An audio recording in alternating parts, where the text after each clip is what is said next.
The arrogant mistress thought the maid was a nobody until the billionaire called her my wife. The crystal champagne flute shattered against the marble floor as every head in the ballroom turned toward the commotion. Cassandra's voice cut through the stunned silence like a knife. "How dare you spill wine on my dress?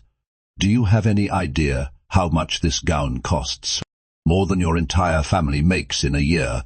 The woman in the simple black maid's uniform stood there, her head slightly bowed, wine spreading across the pristine white floor like blood. Cassandra stepped closer, her designer heels clicking with each threatening step. "Look at me when I am talking to you. You pathetic little nobody. You village rat. I should have you thrown out on the street right now." The guests shifted uncomfortably. Some looked away. Others pulled out their phones, sensing drama worth recording. Marcus Harrington stood frozen near the bar, his face unreadable. Cassandra grabbed the woman's chin, forcing her face upward. "You think you can embarrass me at my own party? This is my house now. These are my guests, and you are nothing. You are less than nothing. You are the dirt I wipe off my shoes." The maid's voice came out soft but steady. "Please remove your hand from my face." Cassandra laughed, a cruel sound that echoed off the high ceilings. "Or what? What exactly are you going to do about it? Run crying to Mrs. Harrington? Oh wait, she is gone.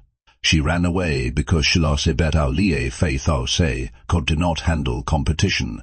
Just like you cannot handle the fact that you are a servant and I am the queen of this castle." She turned to the crowd, spreading her arms wide. "Everyone look at this. The help thinks she has rights.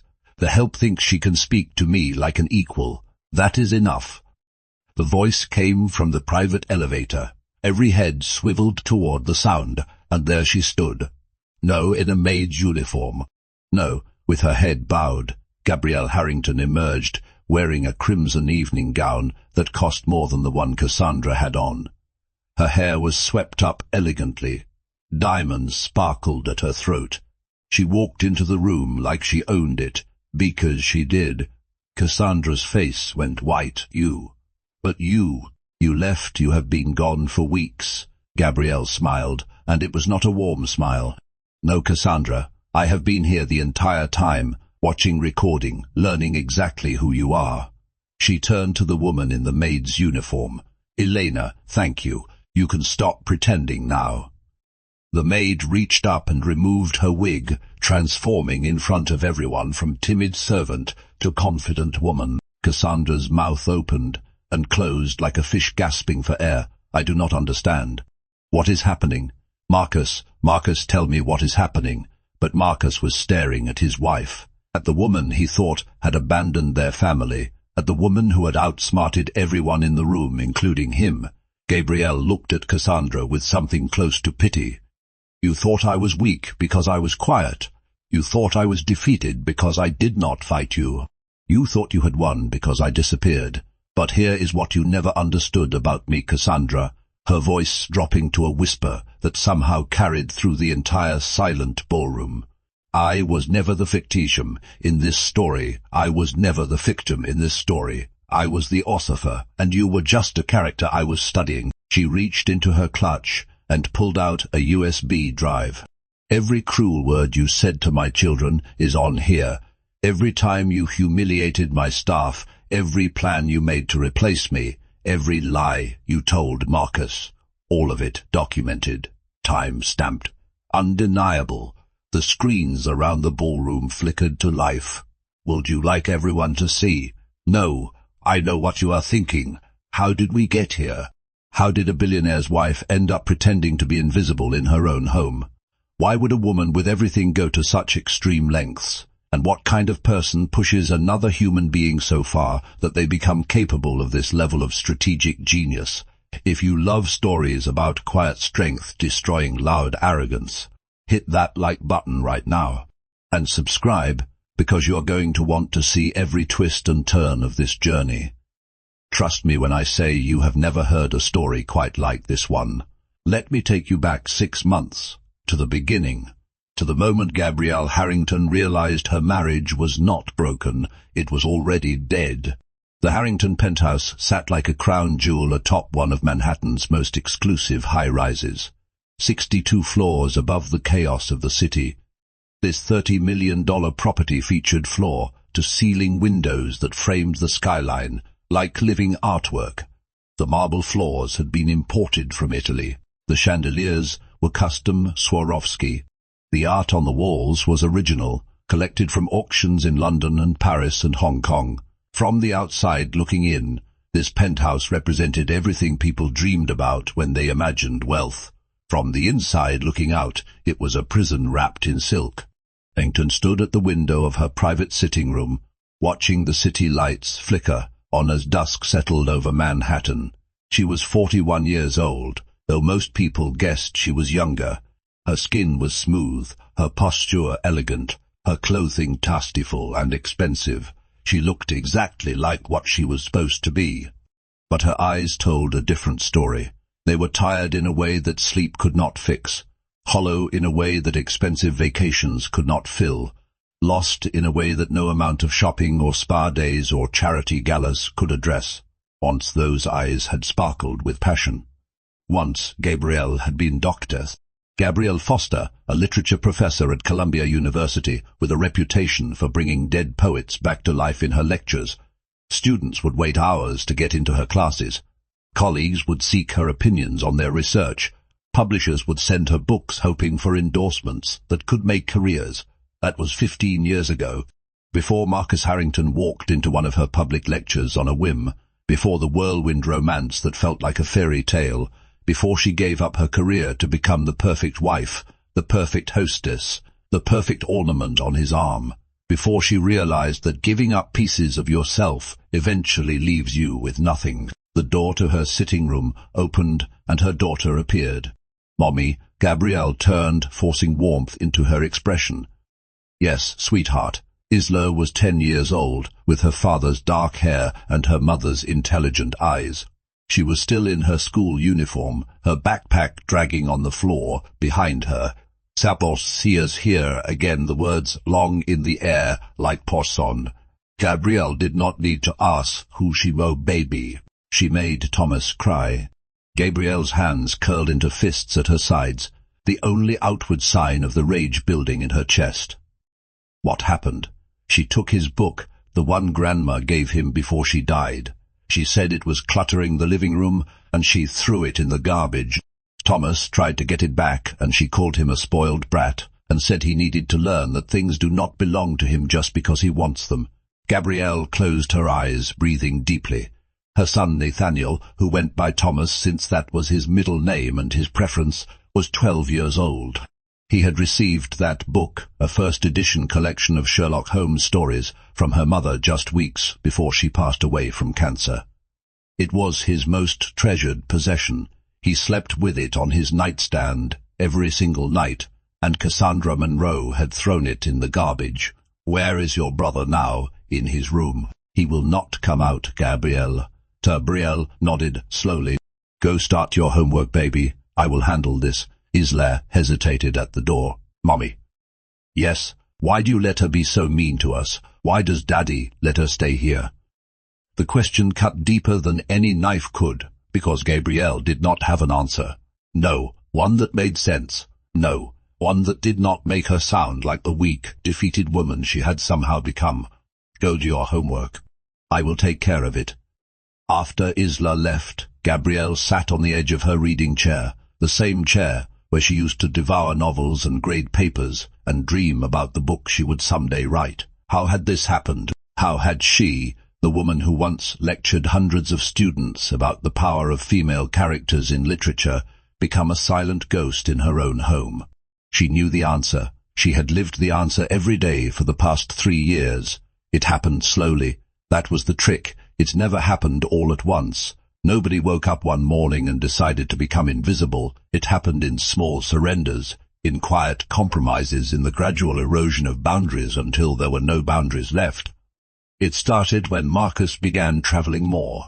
60% of the year, then 70, then sometimes 80. She understood. He was building an empire. Tech companies did not run themselves. Billion-dollar deals required FaceTime in Singapore and Berlin and Dubai. She had her children. She had her charity work. She had her book clubs and her gym membership and her therapy appointments that she sometimes remembered to keep. Then the first affair, she found out about it through a society gossip column. Of all things, pictures of Marcus leaving a hotel with a woman half his age. The humiliation was crushing. The confrontation was worse. It meant nothing, Gabrielle. It was stress relief, you know I love you. But he did not stop. He just got more careful. The second affair, the third. Each time he apologized. Each time she believed his promises. Each time a little more of her died. The then came Sandra Munro for Sandra was different from the others. The others had been flings, distractions, women who came and went without leaving marks. Cassandra had no intention of leaving. She was 32 years old, stunningly beautiful in an aggressive way, with sharp features and sharper ambitions. She had been working as a social media influencer when Marcus met her at some tech conference. Within weeks, she had positioned herself as essential to him, his stress relief, his reward for working so hard. The other women had stayed in Hotel de Helle. Cassandra demanded access to the penthouse. The other women had been discreet. Cassandra posted photos of the penthouse on her Instagram, carefully cropping out family photos, but making it clear she had access to extreme wealth. The other women had ignored Gabrielle. Cassandra actively worked to erase her, and Marcus let it happen. Every time Gabrielle complained, he dismissed her concerns. She is just a friend, Gabrielle. You are being paranoid. Every time she pointed out Cassandra's cruelty to the staff, he made excuses. She is high-strung. She does not mean anything by it. Every time she showed him evidence of Cassandra undermining her authority in her own home, he looked the other way. I have enough stress at work. Can we not deal with this when I get back? But he never dealt with it, and Cassandra grew bolder, and Gabrielle grew smaller, until she barely recognized the woman staring back at her in the mirror.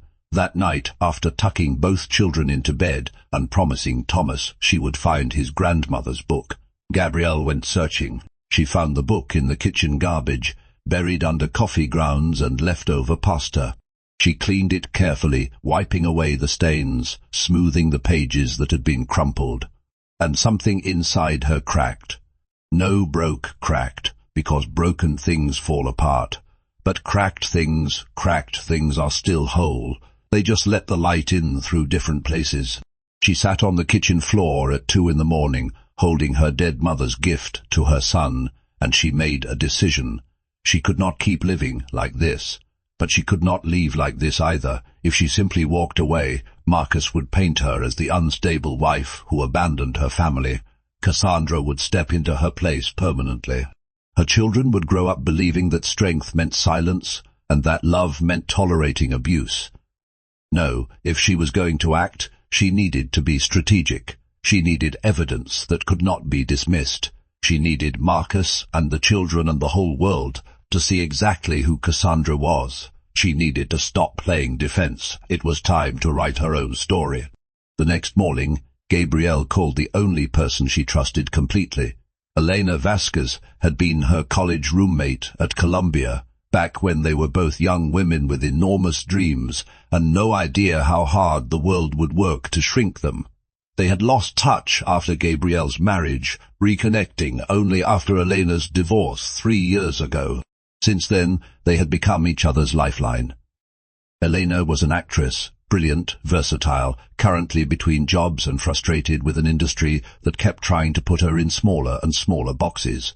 When Gabrielle explained her plan, Elena did not hesitate. When do I start?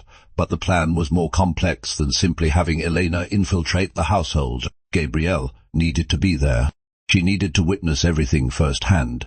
She needed to document it all, while remaining completely invisible. Fortunately, the Harrington penthouse had a secret. When Marcus purchased the property 8 years earlier, he had bought it from an elderly widow whose late husband had been paranoid about security during the Cold War era. The penthouse had originally been part of a hotel, and the husband had paid to have a network of hidden passages and rooms built throughout the space. Servant corridors that no longer served any purpose. A secret study accessible through a false wall in the library. Even a small apartment hidden behind what appeared to be a storage closet. Marcus had thought these features were quirky but useless. He never explored them, never mapped them, eventually forgot they existed. Gabrielle had not forgotten. Over the next week she prepared. She stocked the hidden apartment with supplies. She installed cameras in strategic locations throughout the penthouse, devices so small and advanced that they were virtually undetectable. She created a documentation system on encrypted drives. She met with Diane Chen, her lawyer and closest confidant after Elena, to ensure that everything she was doing was legal. "It is a grey area," Diane admitted. "You are recording in your own home, which is legal, but if Marcus claims the areas were his private spaces, there could be complications. Are you sure you want to do this, Gabrielle? There are simpler ways to get a divorce. I do not just want a divorce, I want him to see. I want the children to understand. I want everyone to know who Cassandra really is before she has a chance to rewrite the story." Diane studied her for a long moment. "You know this could blow up in your face. Everything is already blown up. I am just the only one who can see the wreckage." On a rainy Monday morning, Gabrielle Harrington officially left for an extended stay at a wellness retreat in the Catskills. She hugged her children goodbye, promising to call every day, promising to be back soon, promising that everything would be okay. The wellness retreat was real. Her registration was real. Her occasional posts on social media showing peaceful mountain views and yoga sessions were real. What was not real was her presence there. Instead of driving to the Catskills, Gabrielle drove to Elena's apartment, where her friend helped her transform. They cut her hair. They changed her color from chestnut to dark brown. They practiced a different walk, a different voice, a different way of holding herself that made her virtually unrecognizable. Then Gabrielle returned to the penthouse, slipping in through the service entrance with a key she had copied months ago, and installed herself in the hidden apartment. For the next 6 months, she would live as a ghost in her own home, and Elena, armed with fake references and a perfectly crafted resume, would walk through the front door as Vivienne Laurent, the new temporary maid. If you are still with me, drop a comment below telling me what you would have done in Gabrielle's situation. Would you have had the patience for this kind of plan? Would you have just walked away? I want to hear your thoughts. And if you are not subscribed yet, what are you waiting for? This story is just getting started. No, let me tell you about Cassandra Monroe, because to understand what comes next, you need to understand exactly what kind of monster Gabrielle was dealing with. Cassandra Monroe had grown up poor in a small town in Louisiana. No, the romantic kind of poor that makes for inspiring stories. The ugly kind. The kind with an absent father and an alcoholic mother and a parade of boyfriends who looked at young Cassandra in ways that made her skin crawl. She learned early that beauty was currency. She learned that men were tools to be used. She learned that kindness was weakness and ruthlessness was survival. By 16, she had left home. By 18, she had met her first husband, twice her age, who died of a heart attack 3 years later, leaving her with just enough money to reinvent herself. By 25, she had arrived in New York City with new clothes, a new sut, and Ardita found Cassandra Monroe. She built a following on social media through sheer force of will, posting constantly about luxury lifestyles she could barely afford, pretending to be wealthy until wealthy became reality. She dated rich men strategically, extracting gifts and connections and access, always trading up, always hungry for more. When she met Marcus Harrington at that tech conference, she saw the ultimate prize. Here was a man worth billions. A man whose wife was quiet and passive and clearly losing her grip on the marriage. A man who responded to flattery like a plant responds to sunlight. She moved fast. She moved aggressively. And, within 6 months, she had transformed from mistress to de facto lady of the house. But here was the thing about Cassandra that most people missed. She was not stupid. She was not simply vain, she was strategic in her cruelty, using it to establish dominance, to create fear, to ensure that everyone in the household understood the new hierarchy. The staff learned first. Antonio had been the Harrington family chef for 7 years. He was a gentleman from Sicily, a great-grandfather who cooked with love and took pride in his work. Cassandra destroyed him systematically. The first time, it was the coffee. "This is cold." Antonio looked up from his prep work, confused. "Mrs. Monroe, I just made that fresh. It should be perfect temperature. Are you calling me a liar?" "No, I am just saying." Cassandra threw the coffee at him. The liquid splashed across his white chef's coat, burning through to the skin beneath. "When I say it is cold, it is cold. Make another one." And Antonio, "Yes, never contradict me again." From that moment, Antonio walked on eggshells around her. He who had run professional kitchens in Rome and Paris and New York, he who had cooked for dignitaries and celebrities and heads of state, he now trembled when Cassandra entered his kitchen. Maria, the head housekeeper, received different treatment. Cassandra discovered that Maria was deeply religious, and she used this against her. "Maria, what does your Bible say about serving 2 masters?" "I do not understand, Mrs. Monroe." "I think you do. You have been loyal to Mrs. Harrington for a long time." "I understand that, but Mrs. Harrington is not here anymore, and I am. So you need to decide. Are you loyal to the past, or are you loyal to the future?" Maria crossed herself, something she did when distressed. "I am loyal to this family. This family is changing, Maria. Make sure you change with it." The driver, James, learned to keep his head down and his mouth shut after Cassandra threatened to report him. "Well, one of them. Look at her simple, plain, exactly what the help should be. No offense, dear, but you know your place. That is what I like about you." Elena stood very still. "See?" Cassandra continued, warming to her topic. "The previous mistress of this house did not understand how to manage staff. She was too soft, too permissive. That is why everything was falling apart before I came along." One of the guests shifted uncomfortably. "Cassandra, perhaps this is not the time." No, it is exactly the time. I want everyone to understand what I have built here. This staff, this home, this family, it is all running smoothly because of me." She turned back to Elena. "Is that not right? Tell him. Am I not the perfect hostess?" Elena felt the earpiece buzz. "On!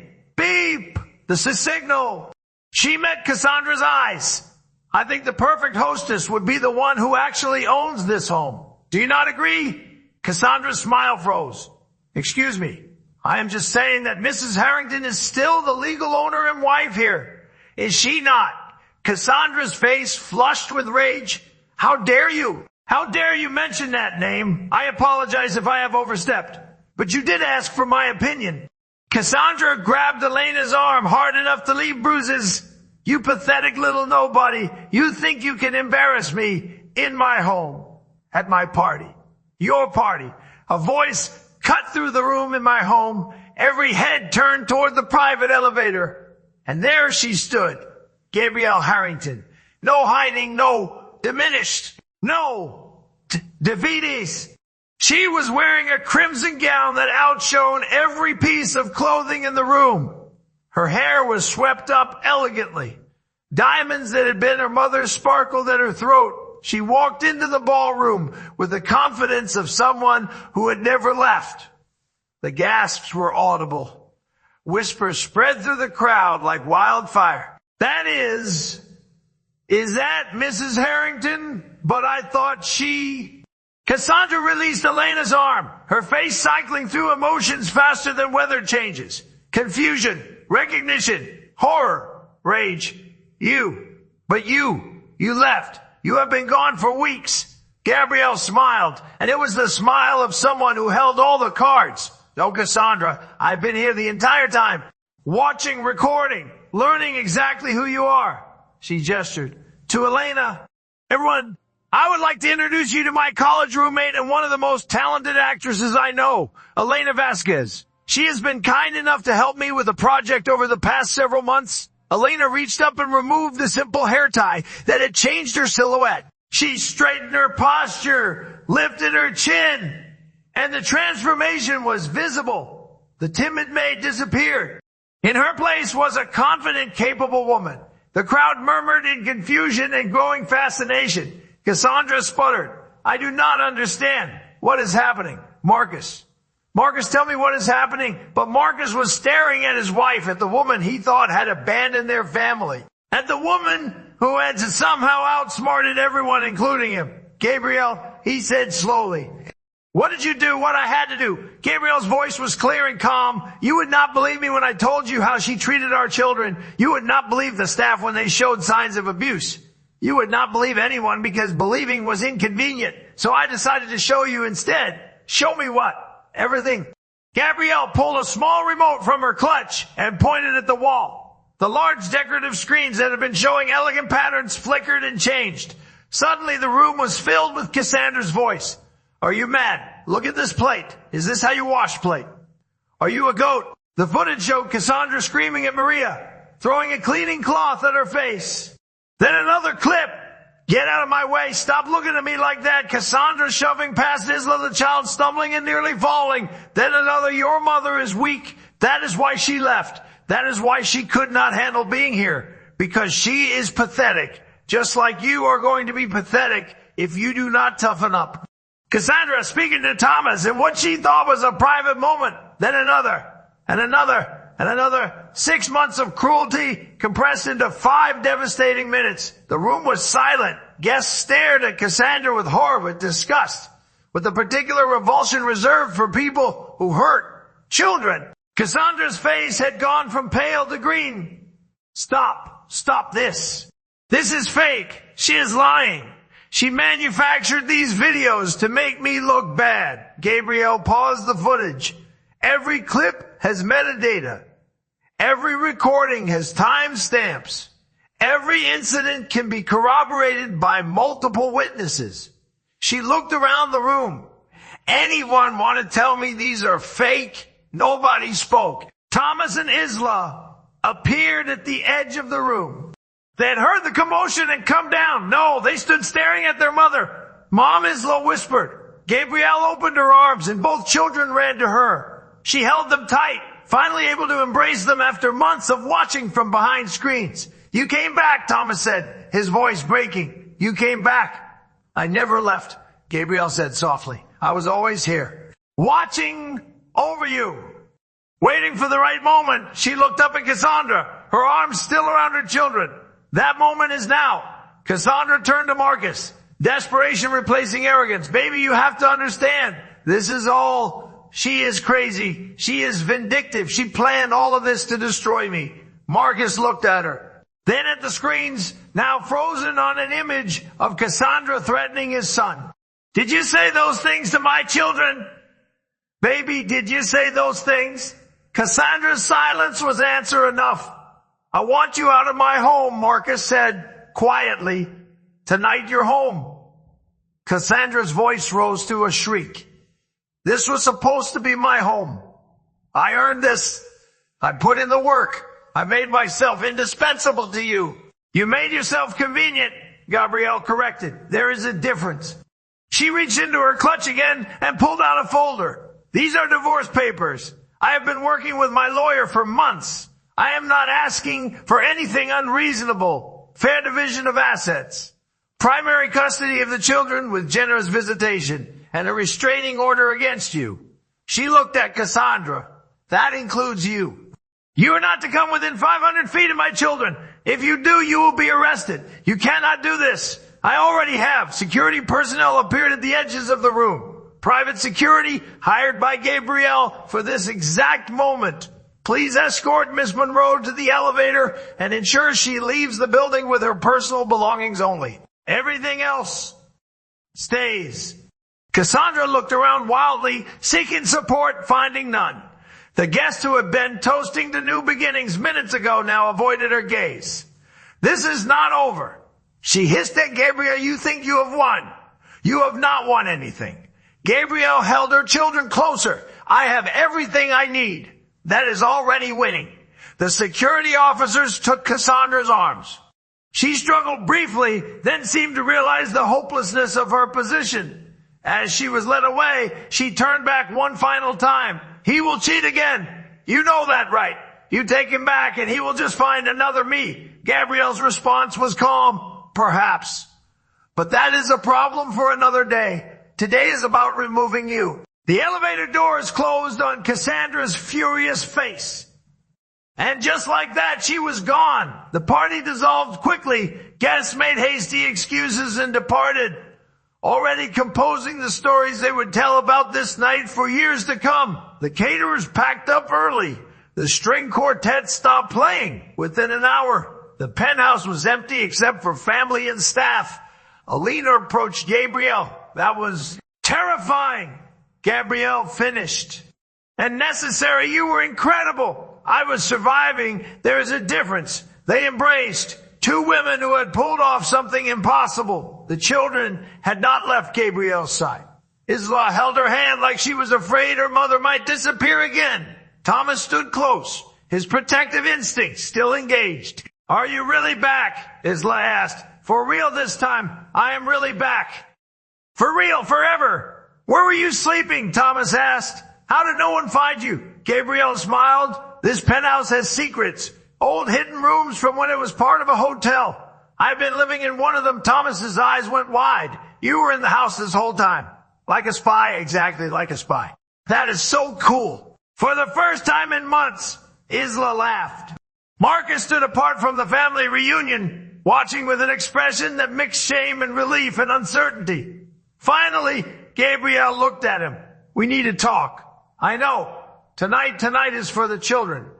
But tomorrow we talk. He nodded. Whatever you need. It was the most accommodating he had been in years. Crisis had a way of clarifying priorities. That night, Gabrielle slept in her own bed for the first time in 6 months. Isla had insisted on sleeping beside her, and Thomas had dragged in a sleeping bag, unwilling to let his mother out of his sight. They fell asleep tangled together, a family unit that had been stretched to breaking, but had somehow held. In the quiet darkness, Gabrielle allowed herself to feel something she had not felt in years. Hope. The next morning brought difficult conversations. Marcus and Gabrielle sat across from each other in the conservatory, the winter light falling softly through the windows. I do not know where to start, Marcus said. Start with why. Why what? Why you let it get so bad? Why you believed her over your own children? Why you made me feel invisible in my own home? He was quiet for a long time. I told myself it was not that serious, that you were exaggerating, that the kids were just adjusting to change. I told myself he stopped. I told myself what I needed to believe so I did not have to make hard choices. And Cassandra made me feel. He struggled. She made me feel powerful, young, important. You made me feel. What? Real. And sometimes real is harder than fantasy. Gabrielle, let that sit between them. I filed for divorce 6 months ago. She said, finally, the papers I gave you last night are real. I intend to follow through. Marcus nodded slowly. I understand, but I am willing to pause. No, cancel. Pause, he looked up. If you get help, real help. Therapy, individual, and couples if we decide to try. If you commit to being present for the children. If you take responsibility for the damage you caused. And if I do all that, then maybe someday we can talk about whether there's anything left to rebuild. But I am making no promises. You broke my trust in ways that will take years to repair. If they can be repaired at all, I understand, he said again. And I will do whatever it takes. We will see. It was not forgiveness. It was not reconciliation. It was the possibility of a possibility. Nothing more. But it was more than either of them had expected. The following weeks brought a new rhythm to the penthouse. Marcus moved into the guest room, giving Gabrielle space.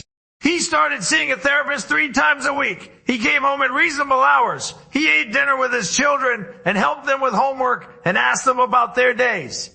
It was awkward at first. The children were suspicious. They had seen too many broken promises, but slowly they began to trust again. No, completely. Maybe not ever completely, but enough. Gabrielle returned to her life. She reached out to Columbia about returning to teaching. She reconnected with friends she had let drift away. She started writing again.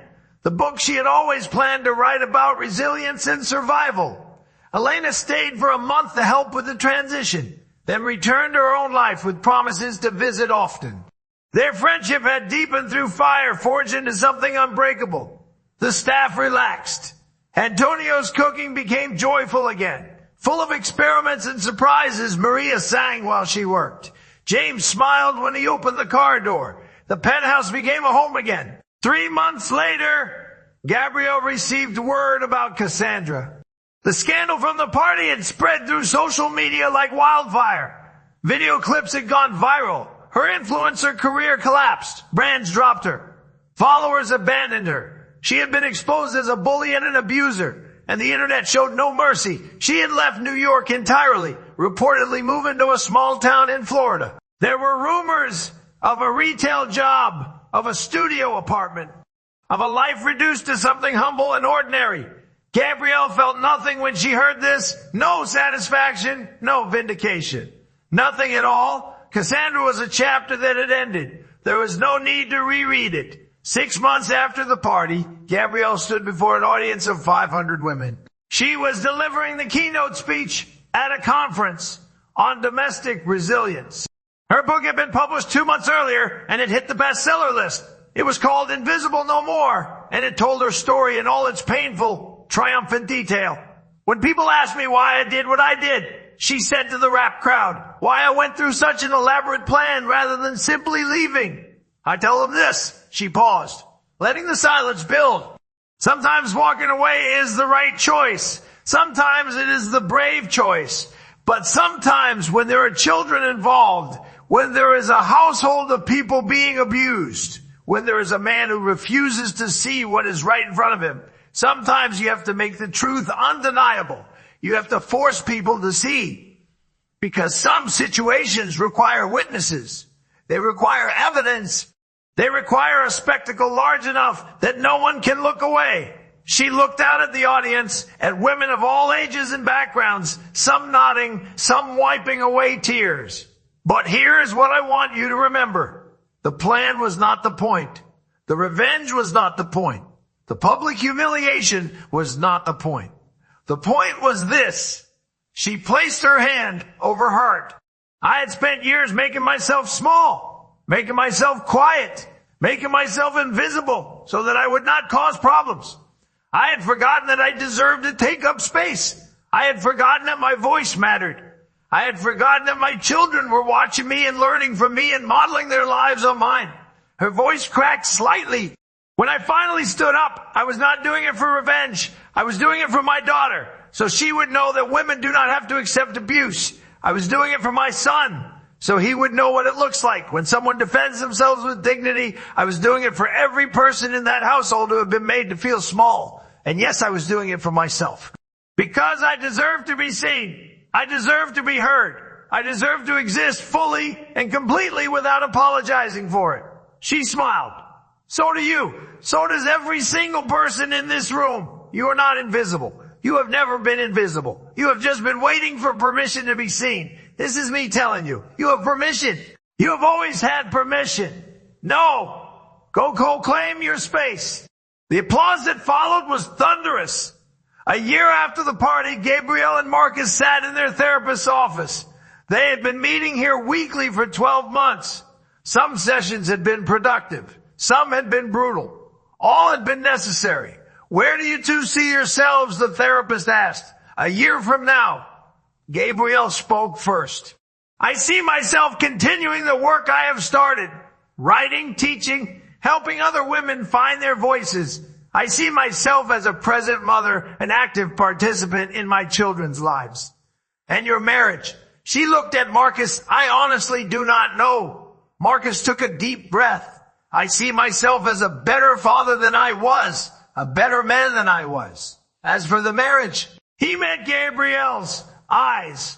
I hope there is still something there. I work every day to be someone who deserves a second chance. Whether I get one is up to her. The therapist nodded. What I hear is two people who have both grown significantly. Two people who have done the hard work of change. The question of whether you remain married is separate from the question of whether you have both become better people. And I think the answer to the second question is yes. So what happens now? Marcus asked. Gabrielle smiled. We keep trying day by day, decision by decision. We do not make promises we cannot keep. We do not pretend everything is perfect. We stay honest. We stay present, and we see where that leads. It was not a fairy tale ending. Real life rarely provides those. But it was real. And sometimes real is better than fantasy. 2 years after the party, Isla showed Gabrielle a drawing she had made. It depicted a woman in a red dress standing tall in a room full of people. Above her head were the words, "The truth teller." "Is that me?" Gabrielle asked. "It is you," Isla confirmed. "It is from the story you know. The story of how you saved us." Gabrielle felt tears prick her eyes. "How did I save you?" Isla thought about it seriously, the way children do when they know a question matters. "You showed us that quiet people are not weak. You showed us that sometimes you have to wait for the right moment. But when that moment comes, you have to be brave. You showed us that it is okay to disappear for a while if you are planning something important." She hugged her mother tight. "You showed us that mommies are heroes too." Gabrielle held her daughter, breathing in the smell of her shampoo, feeling the solid warmth of her small body. Outside, winter had returned to Manhattan. Snow was falling softly over the city, blanketing everything in white. Inside, the penthouse was warm and bright and full of life. Thomas was in his room, talking on the phone with a friend, his grandmother's book safely back on its nightstand. Antonio was making dinner, singing off key to Italian opera. Maria was setting the table, chatting with Rosa about weekend plans, and Marcus was there, present trying. Still imperfect, but genuinely working to become the man his family deserved. It was not the life Gabrielle had imagined when she was young. It was not the fairy tale she had believed in when she first fell in love. It was better because it was real, because it had been earned, because every moment of peace had been fought for, struggled for, sacrificed for, and because she was finally, fully, completely visible. No longer a ghost in her own home. No longer a character in someone else's story. She was the author now, and this was just the beginning. If this story moved you, please share it with someone who needs to hear it. There's someone in your life right now, maybe someone you know, maybe someone you have lost touch with, who is feeling invisible, who is wondering if they matter, who is waiting for permission to take up space. This story is that permission. Share it, like it, subscribe to this channel, and remember, you are never too small to be seen. You are never too quiet to be heard. You are never too broken to bloom again. I am Mr. David, and thank you for being here. Until next time. Problems and solve them. It is simply my nature, your nature. Cassandra laughed. The sound sharp. Your nature should be to do what you are told, nothing more, nothing less. Elena bowed her head slightly, of course. I will return the books to their previous arrangement. She began to do exactly that, moving calmly and efficiently. Cassandra watched, clearly frustrated that her intimidation had produced agreement rather than distress. Finally, she spoke again. "Who did you work for before this?" "Several families. The references should be in my file." "Names." Elena listed the fabricated references. Families that existed, but would confirm the cover story if contacted. Cassandra's eyes narrowed. "I will check, of course. I would expect nothing less." Something about Elena's calm, cooperative response seemed to infuriate Cassandra more than defiance would have. She turned and left abruptly, her heels striking the floor with unnecessary force. That night, Elena messaged Gabrielle. "She is suspicious, but cannot find anything to grab onto. She expected me to either cower or fight. I am doing neither." "It is driving her crazy," Gabrielle responded. "Perfect, keep going, and thank you." What she did not say, what she could not say, was how hard this was. How she lay awake every night listening to her children's conversations through the monitoring system. How she had to physically restrain herself from emerging when Isla cried or when Thomas talked to his grandmother's book, telling her he missed her. But she held on, because some battles required patience more than power, and this battle was far from over. The second week brought escalation. Cassandra had spent days investigating Vivienne Laurent and found nothing wrong. The references checked out. The work history was solid, the background was clean. This only made her more suspicious. People with nothing to hide did not make Cassandra comfortable. She preferred people with weaknesses she could exploit, so she began to manufacture conflict. It started small. She would move things after Elena cleaned them, then complain that they were not in the right place. She would claim she had asked for specific tasks that she had never mentioned, then express disappointment at Elena's failure. She would make pointed comments about the cleanliness of rooms that Elena had spent hours perfecting. Elena absorbed it all without breaking. She apologized when blamed. She corrected the issues when they were pointed out. She maintained her calm, dignified demeanor no matter how petty the complaint. This made Cassandra escalate further. One morning, she gathered the entire household staff in the living room: Antonio, Maria, Elena, James, who had come inside from the garage, even the part-time gardener who was there to water the indoor plants. Everyone stood in a line while Cassandra paced in front of them like a general inspecting troops. "I have noticed a decline in standards around here." She paused dramatically. "Things are not as clean as they should be. Food is not as good as it should be. Service is not as prompt as it should be." "Do you know what that tells me?" Nobody answered. "It tells me that you have forgotten who is in charge. It tells me that you need reminding." She stopped in front of Elena. "You, new girl, what is your name again?" "Vivienne," Elena said steadily. "Right. Vivienne, since you are new, and therefore have the most to prove, I am going to give you a special assignment. The guest bathroom needs deep cleaning. I mean spotless. If I find one water spot, one hair, one speck of dust, you are gone. Do you understand?" "Yes." Cassandra frowned at the lack of elaboration.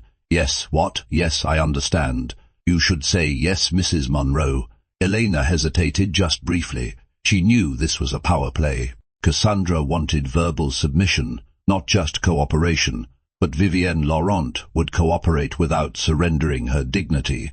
"Yes, I will clean the guest bathroom thoroughly." Cassandra's eye twitched. "That is not what I said." Elena met her gaze. "I apologize. Is there a preferred form of address?" The question was neutral, but it forced Cassandra into an awkward position. To insist on being called Mrs. Monroe would be to claim a title that was not hers. She was not married to Marcus. She was not legally anything in this household. For the first time, Cassandra was the one who flinched. "Just get it done," she snapped, turning away. "All of you, back to work." As the staff dispersed, Antonio caught Elena's eye. He did not smile, but there was something like respect in his expression. Maria whispered as she passed, "That was dangerous."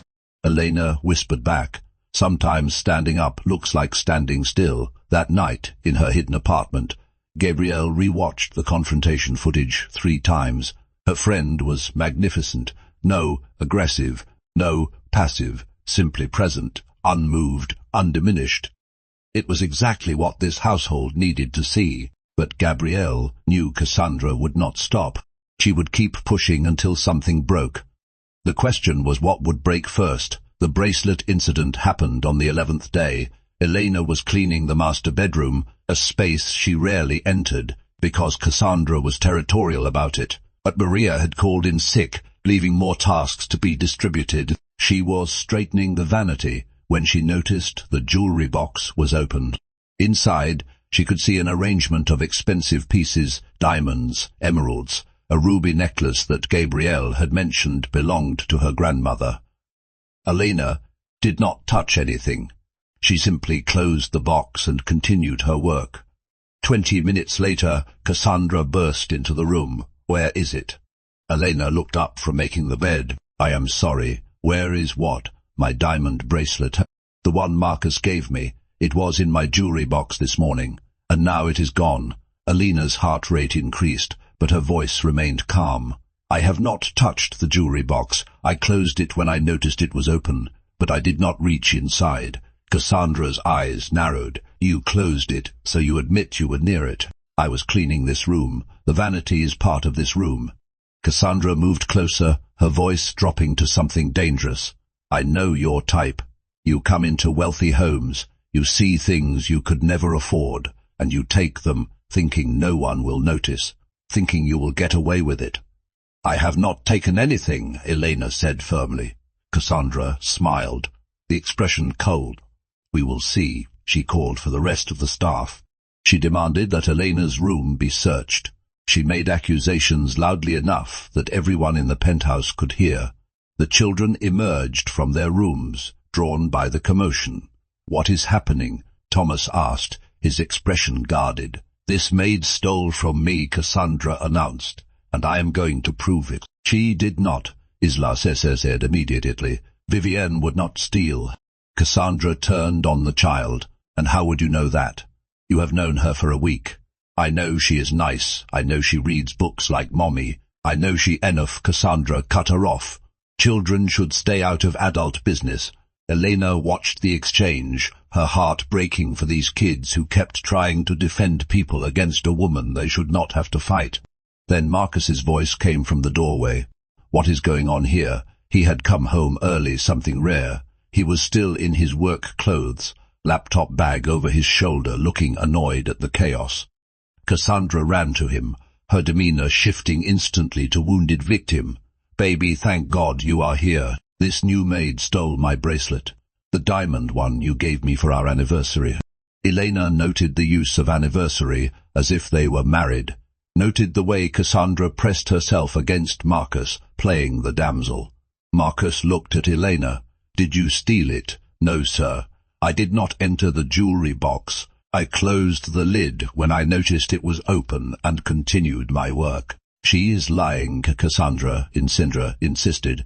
Search her room, search her things, you will find it. Marcus sighed, clearly wanting this to be over. Fine, search her room.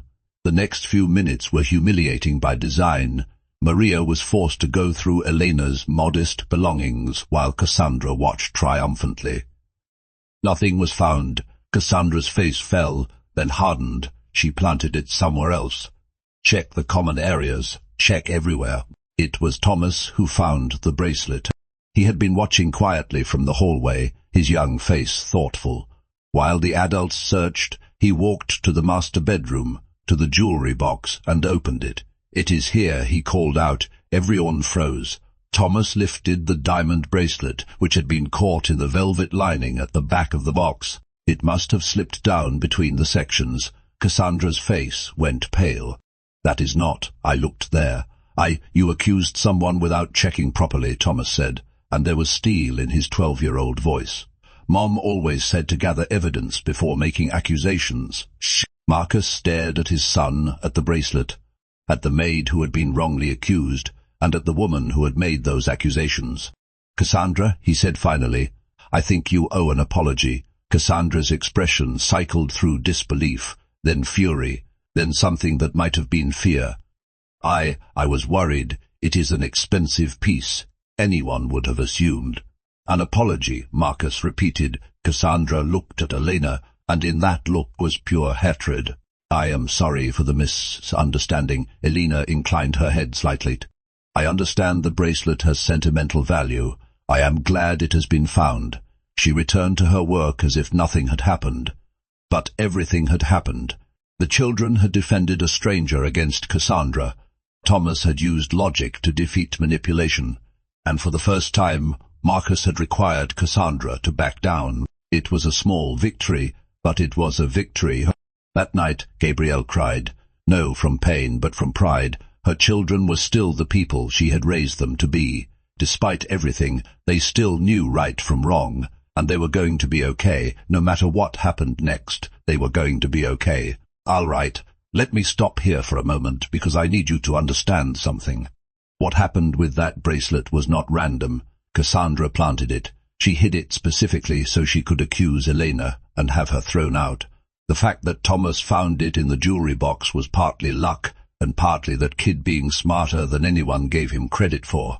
But Cassandra was not going to stop. If anything, this humiliation made her more dangerous. A cornered animal fights hardest right before it loses, and Cassandra was about to fight very, very hard. Make sure you are subscribed because what comes next will shock you.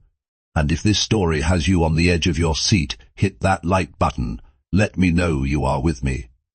No, let us talk about what Cassandra did next. After the bracelet incident, Cassandra withdrew. She spent 3 days in her room, emerging only for meals, speaking to no one except Marcus. The staff breathed easier. The children seemed lighter. But Elena knew this was not surrender. This was regrouping.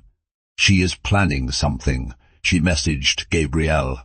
The silence is not defeat, it is strategy. Gabrielle agreed. Watch carefully, document everything and be ready. When Cassandra emerged on the 4th day, she was transformed. Gone was the outward aggression. In its place was a persona of wounded dignity. She smiled at the staff. She spoke kindly to the children. She complimented Antonio's cooking and thanked Maria for her work. It was deeply unsettling. Thomas trusted it least. He watched Cassandra with suspicious eyes, clearly waiting for the trap to spring. Isla, being younger and more hopeful, started to believe the change was real. Maybe she is sorry, Isla whispered to Elena one afternoon. Maybe she realized she was mean and she wants to be better. Elena chose her words carefully. People can change takes time. It is wise to watch and see.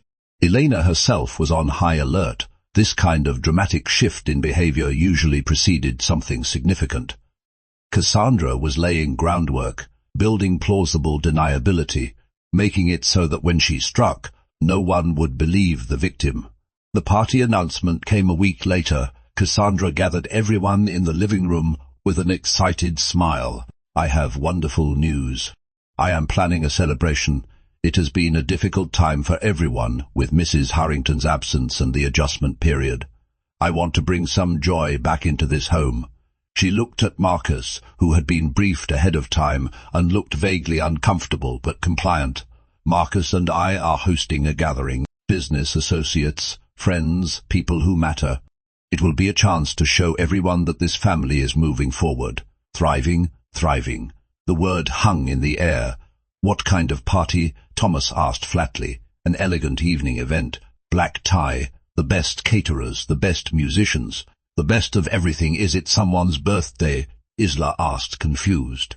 No, sweetheart. It is just a celebration of us, of our new chapter. There it was. Our new chapter. As if Cassandra was already part of the family. As if Gabrielle had already been erased. Elena watched the children's faces fall and felt rage building beneath her calm exterior. That night Gabrielle paced in her hidden apartment. She wants to publicly establish herself, Elena messaged. She is going to use this party to officially announce herself as Marcus's partner. I know, Gabrielle responded, and this is what we have been waiting for. What do you mean? This party will have witnesses, important people, people who will see and remember. If Cassandra shows her true colors with an audience, there is no denying it. How do we make sure she shows her true colors? Gabrielle was quiet for a long moment. Then she typed, we do not have to make her do anything. We just have to wait. Her arrogance is her weakness. She cannot help herself. Given the right circumstances, she will destroy herself.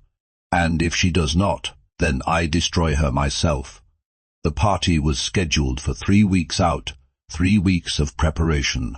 3 weeks of Cassandra micromanaging every detail, treating the staff like servants in the old world sense of the word, making demands and changing her mind and creating chaos.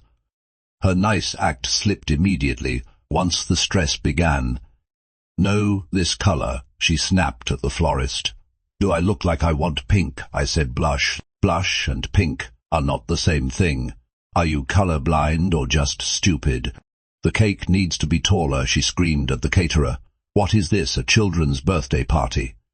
I want impressive. I want people to photograph it. Why are these chairs so uncomfortable? She demanded of the rental company. Do you expect important people to sit on these? My grandmother had better furniture. The staff retreated to their previous wariness. The children avoided her entirely, and Marcus, as always, found reasons to be elsewhere. Through it all, Elena observed and documented. She noted every cruelty, every outburst, every contradiction between Cassandra's public persona and her private behavior. And Gabrielle watched, waited, and planned. The night before the party, she made a decision. Tomorrow, she messaged Elena. I emerge. Are you sure? I am sure. She has done enough. The children have suffered enough. It is time. What do you need me to do? Just be yourself. Be Vivienne one more time. And when I signal, reveal the truth. Elena stared at the message for a long time. Then she typed, I will be ready. Gabrielle did not sleep that night. She spent the hours going through footage, selecting the most damning clips, preparing the evidence package that would end Cassandra's reign forever. She thought about her children, sleeping in their rooms, not knowing their mother was just walls away. She thought about Marcus, who had failed her in so many ways, but who was still the father of those children, still someone she had once loved deeply. She thought about who she had been before all of this, the professor, the dreamer, the woman who believed in words and books and the power of stories. And she realized something. She had never stopped being that woman. She had just been waiting for the right moment to write her ending. Tomorrow was that moment. The day of the party arrived, wrapped in November grey. The penthouse had been transformed. White flowers cascaded from every surface. Crystal sparkled under carefully arranged lighting. A string quartet was setting up in the corner of the living room. Catering staff moved through the kitchen with military precision. Cassandra was everywhere at once, micromanaging, criticizing, making last-minute changes that sent the vendors into barely concealed panic. No, there, can you not follow simple directions? These napkins are wrong, yet different napkins. Why, is this champagne not cold enough? Are you trying to embarrass me? Elena watched it all while performing her duties. She had been assigned coat check and general guest assistance, a role that would give her visibility without requiring her to stay in one place. The children had been told to stay in their rooms until they were called down for family photographs. Both had protested. Both had lost. Thomas is angry, Elena messaged Gabrielle. He knows something is wrong with this party. He called it a funeral for Mum's memory. Gabrielle's response came quickly. Tell him his mother loves him. Tell him to trust her. Tell him that by the end of tonight, everything will be different. Elena found a moment to slip away and deliver the message. Thomas stared at her. What do you mean? I cannot explain yet. But your mother wanted you to know she is thinking of you, and she wanted you to trust her. His eyes widened. Is she coming back? Elena smiled.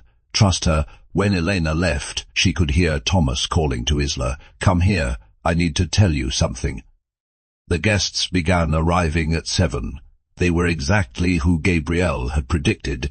Business associates of Marcus's, their expensively dressed wives, social climbers, seeking proximity to wealth, influencers who had been promised exposure in exchange for posts. Cassandra worked the room like a professional. She greeted everyone warmly, touched arms, laughed at jokes, made each person feel special. She was wearing a stunning emerald gown, and Elena recognized. It was from Gabrielle's closet, one of her signature pieces. The audacity was breathtaking. Elena moved through the crowd, taking coats, answering questions, performing her role while staying alert. She had a tiny earpiece connected to her phone, through which Gabrielle would signal when it was time. An hour into the party, Cassandra gathered everyone's attention.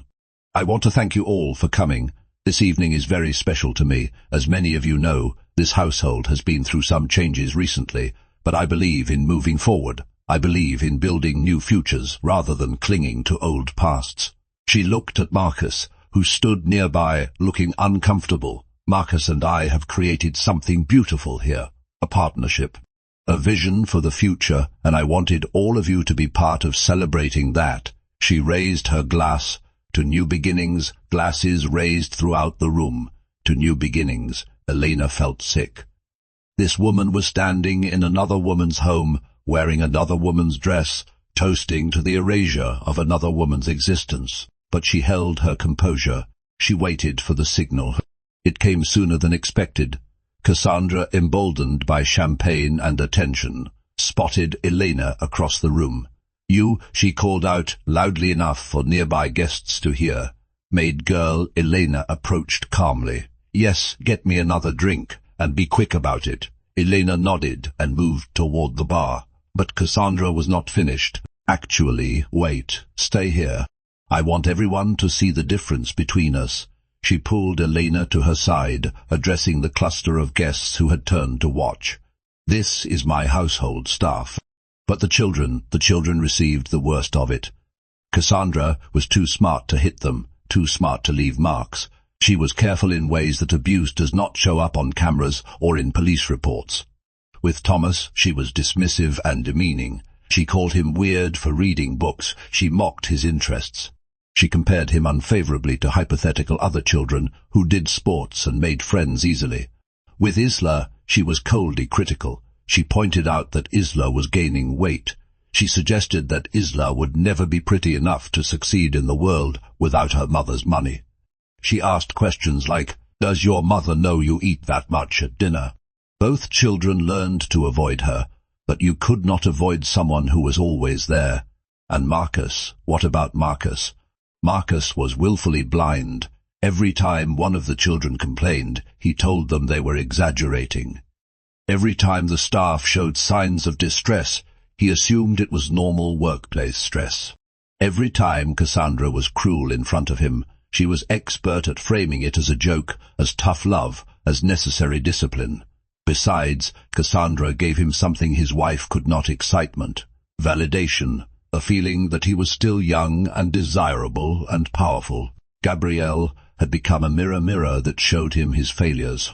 Cassandra was a mirror that showed him only what he wanted to see, so he looked away from the destruction. He retreated into work. He told himself that everything would sort itself out eventually, and Cassandra's power grew. She established her madam seat in the living room, a particular armchair where no one else was allowed to sit. She rearranged furniture without asking. She threw away decorations that Gabrielle had chosen and replaced them with her own taste. She began referring to the penthouse as my home in conversations with visitors. When someone asked about Mrs. Harrington, Cassandra would wave her hand dismissively. "Oh, she is away, getting her head together. You know how some women are, they just cannot handle pressure."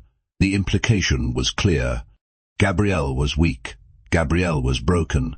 Gabrielle was already gone, and Cassandra was ready to take her place. No, remember, while all of this was happening, Gabrielle was watching from her hidden apartment. She saw everything through her cameras. She heard everything through the audio feeds. She documented every cruelty, every manipulation, every lie, and she was planning. Elena arrived at the penthouse service entrance on a Tuesday morning. The November sky was grey with the promise of winter, and she carried a single leather bag and a small Bible, props to establish her character. Her heart was pounding. She was a professional actress with decades of experience, but she had never performed a role quite like this. This was not a stage or a film set. This was real life with real consequences. She had spent 3 weeks preparing with Gabrielle, learning the layout of the penthouse, memorizing the names and personalities of each staff member, studying footage of how Cassandra treated people so she would know what to expect. She knew her character inside and out. Vivienne Laurent was a simple woman from a small town in Vermont. Deeply religious, highly competent, quiet but not meek. She had worked in several wealthy households before, always temporarily, always with excellent references that Gabrielle had carefully constructed. Most importantly, Vivienne Laurent had an unusual quality. She did not shrink. This was the key to the plan. Elena would not challenge Cassandra openly. That would get her fired immediately. But she would maintain her dignity in small, consistent ways. She would model what it looked like to refuse to be diminished. She would become a mirror that reflected Cassandra's ugliness back at her. And eventually she would draw Cassandra into making a mistake so public and so undeniable that even Marcus would have to see the truth. The service door opened, and Maria greeted her with a tired smile. "You must be the temporary replacement. I am Maria Vivienne." "It is lovely to meet you." Maria's eyebrows rose slightly. Most new staff did not use words like lovely, but she recovered quickly. "Let me show you around, and let me give you some advice." She led Elena through the service corridors, pointing out supply closets and staff areas before arriving at the main part of the penthouse. "This is beautiful," Elena said, allowing genuine admiration into her voice. The design really was stunning, even if she knew the ugliness that lived within it. "Beautiful and dangerous," Maria replied. "Listen to me carefully. There is a woman here. Her name is Cassandra Monroe. She is not the wife, she is not the owner, but she acts like both. Whatever she says, agree. Whatever she wants, provide. Do not make eye contact for too long. Do not smile too much, and never ever contradict her." Elena nodded slowly, her character's gentle demeanor firmly in place. "Why does she have so much power here?" Maria crossed herself. "Because Mr. Harrington gave it to her, and because Mrs. Harrington is gone." Gone, where Maria's face tightened away. Getting better, she was. She was struggling. We all pray for her return. Elena saw the pain in Maria's eyes and felt her resolve strengthen. These people were suffering. The children were suffering. And Gabrielle was watching it all, trapped between her love for her family and her need to execute this plan perfectly. "When does Miss Monroe usually appear?" Elena asked. "You will know when she does. Everyone knows when she does." As if on cue, the sound of heels clicking against marble echoed from the upper level. Everyone in the service area stiffened. Maria grabbed Elena's arm. "Remember what I said. Agree, provide, disappear." Elena nodded. "I understand." But she had no intention of disappearing. No, completely. Cassandra descended the staircase like a queen making an entrance. She was wearing silk loungewear that cost more than most people's monthly rent, her hair perfectly styled, her makeup flawless, despite it being 9 in the morning. In one hand she held an iPhone.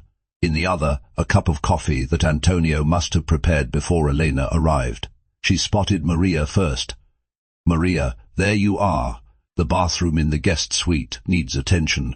I found a water spot on the mirror. Yes, Mrs. Monroe, right away." Then Cassandra's eyes fell on Elena. She stopped mid-stride, studying the new arrival with the intensity of a predator assessing potential prey. "Who is this?" Elena stepped forward slightly, her expression warm but not subservient. "Good morning. My name is Vivienne Laurent. I am the temporary replacement while Rosa is away." Cassandra circled her solely, taking in the simple clothes, the lack of makeup, the modest demeanor. "Temporary. How temporary? 2 weeks initially, though I am available longer if needed." Cassandra's lips curved into something that was not quite a smile. "We will see about that. I make the decisions about staff here. Do you understand?" Elena met her eyes, something most staff had learned not to do. "Of course, though I believe my placement was arranged through the agency and approved by Mr. Harrington's office." Something flickered in Cassandra's expression, surprise perhaps, or irritation at being corrected, even gently. "Mr. Harrington is very busy. He delegates household matters to me." Elena simply nodded, neither agreeing nor disagreeing. "I am happy to be of service." The lack of fear seemed to unsettle Cassandra. She was used to people shrinking when she spoke. This new maid was not shrinking. She was not challenging either. She was simply existing, calmly, as if Cassandra's intimidation tactics were a mild breeze rather than a hurricane. "Well," Cassandra said finally, "we will see if you last the 2 weeks. Most people do not." She turned and walked away, her heels clicking with slightly more force than before. Maria released a breath she had been holding. You looked her in the eye. Elena, or rather Vivienne, smiled gently. "Was I not supposed to?" "Nobody looks her in the eye. She does not like it." Elena began organizing her cleaning supplies, her character fully inhabited. "I meant no disrespect. I simply believe in treating people as people. All people."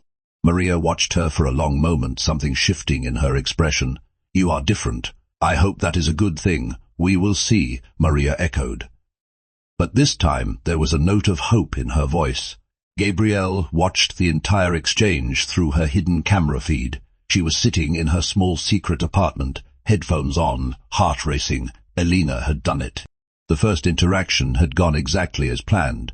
No aggressive, no submissive, just calm, dignified, unshakable. No, they would wait, they would watch, they would document, and when the moment was right, they would strike. But first, they had to survive the next 6 months, and Cassandra Monroe was not going to make that easy. If you are wondering whether you could have pulled off what Gabrielle is doing, staying hidden in your own home while a stranger takes over your family, I want you to really think about that. This woman is watching her children cry through cameras. She is listening to them ask where mommy is while she sits just feet away behind a hidden door. That takes a kind of strength most people cannot imagine, and it is about to be tested in ways even Gabrielle did not anticipate.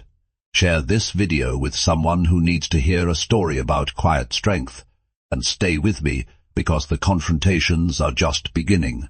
The first week passed in careful observation. Elena moved through her tasks with practiced efficiency, cleaning and organizing and serving, while cataloging everything she witnessed. She reported to Gabrielle through a secure messaging system every night, updating her on the household dynamics and Cassandra's behavior. Isla found her in the library one afternoon, dusting the shelves with unusual care. "You actually read the titles," Isla said, suspicious but curious. Elena turned, allowing genuine warmth into her expression. "Of course, books are friends waiting to be discovered. How can you choose a friend if you do not know their name?" Isla's eyes widened slightly. "That is what my mum used to say." Elena's heart clenched, but she kept her voice steady. "Your mother sounds very wise, she is." Isla's voice dropped. "She is coming back. Everyone thinks she is not, but she is. She would not leave us." Elena knelt down so she was at eye level with the child. "I believe you." Isla stared at her for a long moment. Then, unexpectedly, she hugged her. Elena held the girl carefully, aware of how much this moment meant. Somewhere in this penthouse, Gabrielle was watching her daughter hug a stranger, unable to comfort her own child. The sacrifice was immense. Thomas was more guarded. He watched Elena from doorways, assessing her the way someone who has been hurt too many times assesses potential threats. But on the third day, he approached her while she was polishing the dining room table. "You do not flinch." Elena looked up. "Pardon, when she comes into a room, everyone flinches. You do not." Elena considered her response carefully. "Should I flinch?" Thomas shrugged. "Everyone else does. Even my dad sometimes." "What do you do when she enters a room?" "I leave." Elena nodded slowly. "That seems like a smart strategy." Thomas studied her. "Are you scared of her?" Elena was quiet for a moment, considering how Vivienne Laurent would answer. "I am cautious around her. I can see she has power here, and that she uses it in ways that hurt people. That deserves caution, but scared." "No, I do not think I am scared." "Why not?" "Because I know who I am, and nothing she says or does can change that." Thomas's expression shifted, something cracking beneath the protective shell. "That is what my mom used to say too.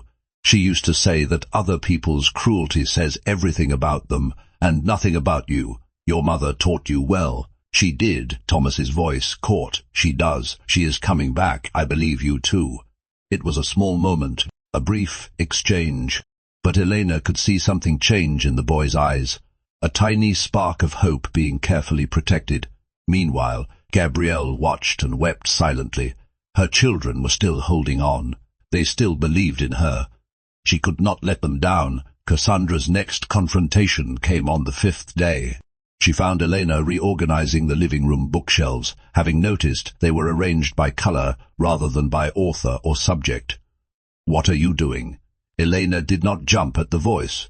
She had heard the heels coming and prepared herself. "Reorganizing the bookshelves. They were arranged aesthetically, but it makes it difficult to find specific titles." "I thought you thought." Cassandra's voice was icy. "Did anyone ask you to think?" Elena turned, her expression neutral. "I apologize if I overstepped. I assumed that a functional arrangement would be helpful. I am happy to restore them to their original state." Cassandra stepped closer, invading Elena's space. "You assume a lot for a temporary maid." "I prefer to see."